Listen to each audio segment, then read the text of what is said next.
Assalamualaikum warahmatullahi wabarakatuh.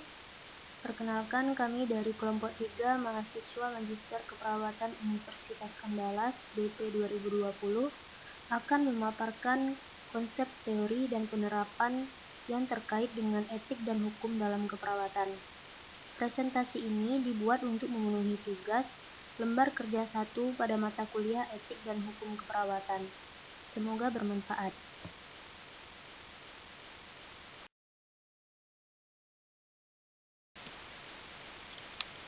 Apa itu etika keperawatan? Sebelum saya menjelaskan apa itu etika keperawatan, terlebih dahulu saya akan memaparkan apa itu etika. Etika berasal dari bahasa Yunani, yaitu ethos, yang berarti suatu standar dan kriteria yang diharapkan dari suatu perilaku tertentu dalam melakukan suatu tindakan. Kemudian, etika keperawatan merupakan tindakan keperawatan yang memiliki standar dan kriteria tertentu yang sesuai dengan peraturan dan norma yang telah ditetapkan, sehingga perilaku seseorang dapat dinilai apakah termasuk pada perilaku yang baik atau perilaku yang buruk.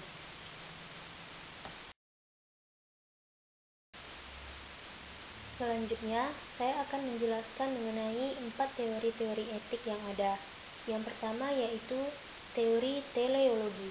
Teori teleologi mempelajari bahwa suatu tujuan atau hasil akan dapat dicapai jika diikuti dengan suatu tindakan. Dalam dunia etik, tenaga kesehatan memandang teori ini adalah suatu prinsip dalam beretika, di mana sesuatu yang benar harus dikatakan benar, dan yang salah harus dikatakan salah. Contoh penerapan teori ini di lapangan yaitu ketika perawat ruangan telah melakukan suatu tindakan atau intervensi seperti pemasangan infus dan dilakukan berurutan sesuai dengan SPO. Hal tersebut menunjukkan bahwasannya perawat sudah memenuhi unsur etika dalam teori teleologi. Teori selanjutnya yaitu teori deontologi. Teori ini menekankan bahwa suatu perbuatan berbanding lurus dengan tujuan atau hasil akhir yang diinginkan, di mana tujuan yang baik tidak menjadikan perbuatan yang tidak baik menjadi baik.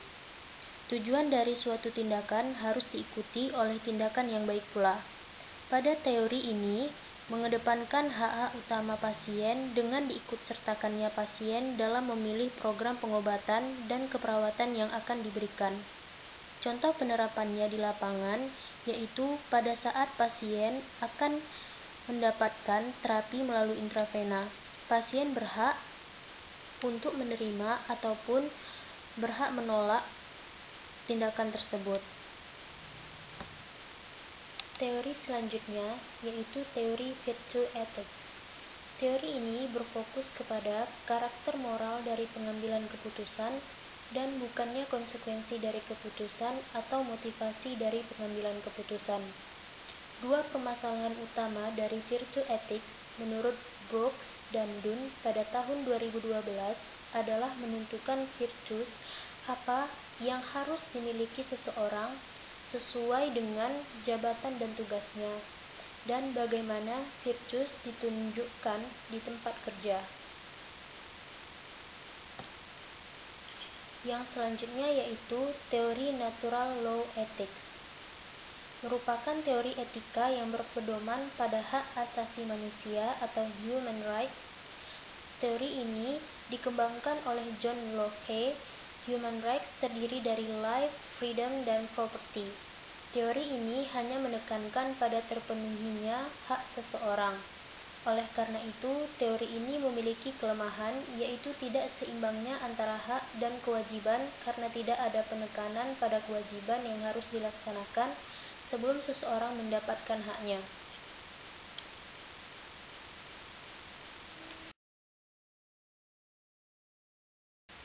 Selanjutnya, kita akan membahas kode etik perawat.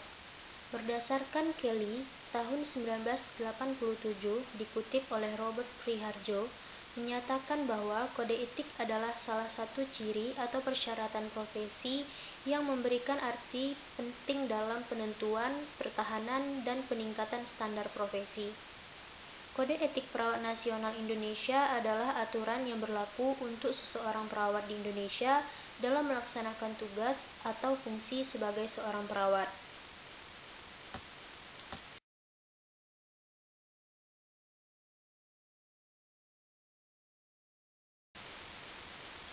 Selanjutnya, kita akan membahas mengenai prinsip-prinsip etik. Prinsip etik yang pertama yaitu otonomi. Otonomi adalah kemampuan untuk menentukan sendiri atau mengatur diri sendiri. Contohnya pada pasien luka gangren yang diindikasikan untuk dilakukannya amputasi. Namun, pasien menolak, sehingga tenaga kesehatan harus memenuhi hak pasien dalam menentukan sendiri program terapi yang diterimanya. Prinsip etik yang kedua yaitu berbuat baik atau beneficence, yaitu melakukan yang baik dan tidak merugikan orang lain. Contoh perilakunya yaitu menghargai klien yang tidak mau ditransfusi karena keyakinan dalam agamanya. Kemudian, contoh lainnya yaitu memberi nasihat tentang program latihan pada pasien. Prinsip etik yang ketiga yaitu keadilan atau justice, yaitu praktik profesional keperawatan yang sesuai dengan hukum, standar praktik, dan keyakinan yang benar. Contoh perilakunya yaitu tidak membeda-bedakan pasien.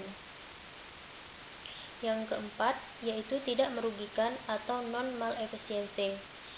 Non-malefisiency yaitu kewajiban perawat untuk tidak menimbulkan kerugian atau cedera.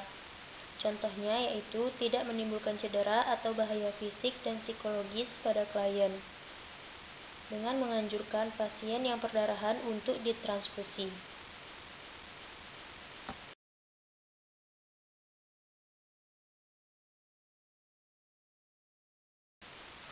Prinsip etik yang kelima yaitu kejujuran atau veracity. Veracity adalah kewajiban untuk mengatakan kebenaran.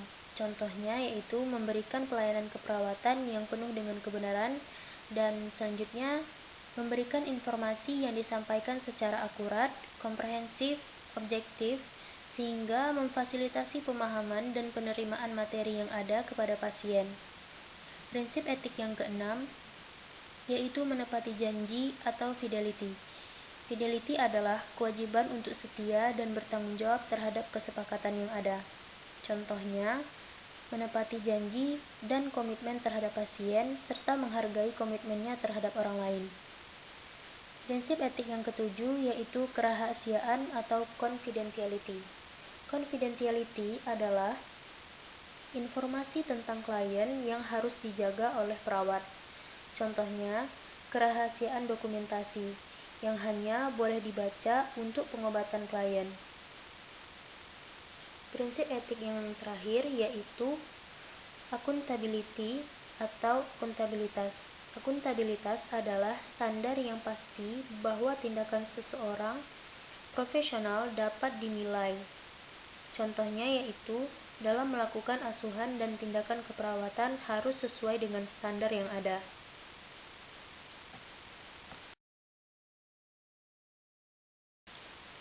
Selanjutnya kita masuk ke dalam pembahasan mengenai hukum kesehatan.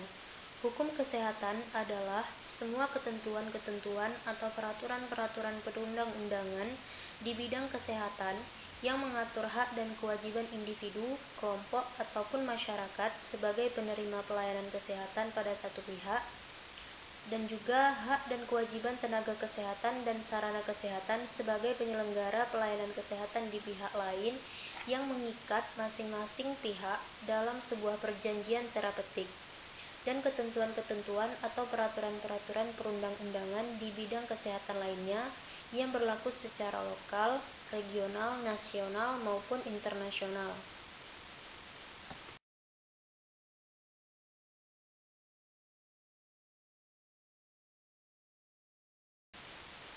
Fungsi hukum dalam keperawatan yang pertama yaitu hukum memberikan kerangka kerja untuk menetapkan jenis tindakan keperawatan apa yang sah dalam asuhan keperawatan pasien.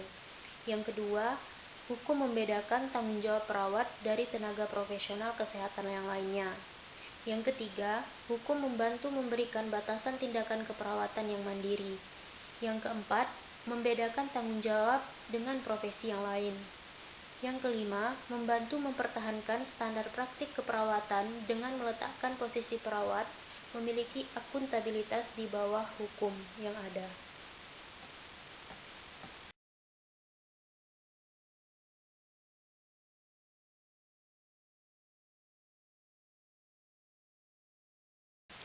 Selanjutnya yaitu hukum kesehatan yang terkait langsung dengan pelayanan kesehatan.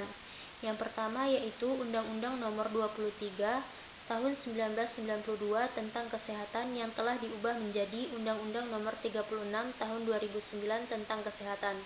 Yang kedua yaitu Peraturan Perundang-undangan Nomor 32 Tahun 1996 tentang Tenaga Kesehatan.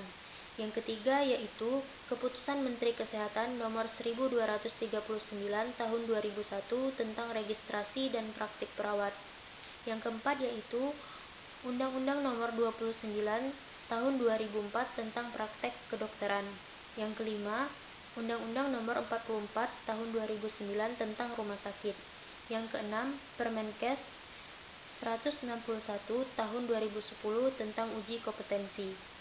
Yang ketujuh, Undang-Undang Nomor 38 Tahun 2014 tentang Keperawatan.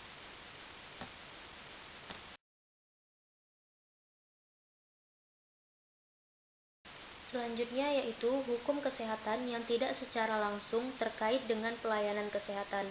Yang pertama yaitu hukum pidana. Pasal-pasal hukum pidana yang terkait dengan pelayanan kesehatan, misalnya pasal 359 KUHP tentang kewajiban untuk bertanggung jawab secara pidana bagi tenaga kesehatan atau sarana kesehatan yang dalam menyelenggarakan pelayanan kesehatan menyebabkan pasien mengalami cacat, gangguan fungsi organ tubuh, atau kematian akibat kelalaian atau kesalahan yang dilakukan. Selanjutnya yaitu hukum perdata. Pasal-pasal hukum perdata yang terkait dengan pelayanan kesehatan yaitu misalnya pasal 1365 KUHP yang mengatur tentang kewajiban hukum untuk mengganti kerugian yang dialami oleh pasien akibat adanya perbuatan melawan hukum yang dilakukan oleh tenaga kesehatan dan sarana kesehatan dalam memberikan pelayanan terhadap pasien. Selanjutnya yaitu hukum administrasi, merupakan ketentuan-ketentuan penyelenggaraan pelayanan kesehatan baik yang dilakukan oleh tenaga kesehatan maupun oleh sarana kesehatan yang melanggar hukum administrasi yang menyebabkan kerugian pada pasien menjadi tanggung jawab hukum dan penyelenggara pelayanan kesehatan tersebut.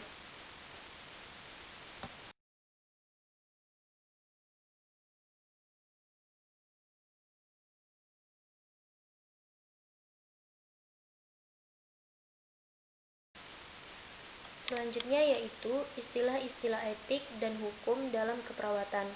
Yang pertama yaitu ada etik, yang kedua yaitu etika, yang ketiga etiket, yang keempat kode etik, yang kelima yaitu moral, kemudian yang keenam profesional, yang ketujuh profesionalisme, yang kedelapan profesionalisasi, dan yang kesembilan yaitu hukum.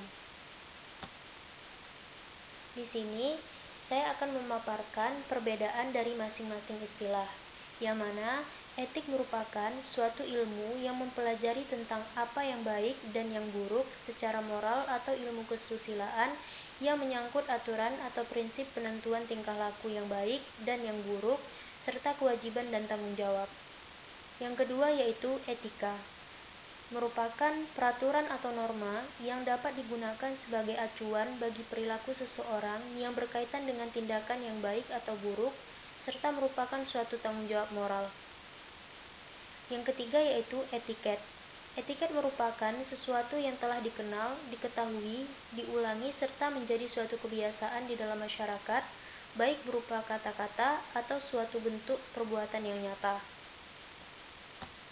Yang keempat yaitu kode etik, merupakan kaedah utama yang menjaga terjalinnya interaksi pemberi dan penerima jasa profesi yang wajar, jujur, adil, dan terhormat. Yang kelima yaitu profesional. Profesional adalah seseorang yang memiliki kompetensi dalam suatu pekerjaan tertentu. Yang keenam merupakan profesionalisme. Profesionalisme adalah karakter, spirit, atau metode profesional mencakup pendidikan dan kegiatan berbagai kelompok yang anggotanya berkeinginan menjadi profesional.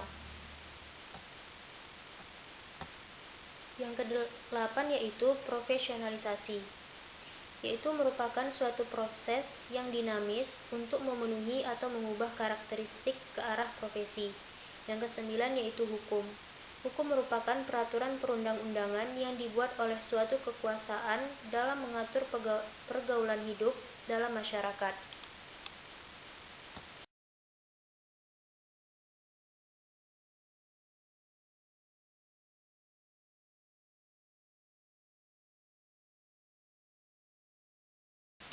Baiklah, mungkin cukup sekian pemaparan dari kelompok 3 mengenai etik dan hukum dalam keperawatan. Saya Zulekha Harisha sebagai penyaji memohon maaf apabila terdapat kekurangan dan kesalahan. Wabillahi taufiq wal hidayah. Assalamualaikum warahmatullahi wabarakatuh.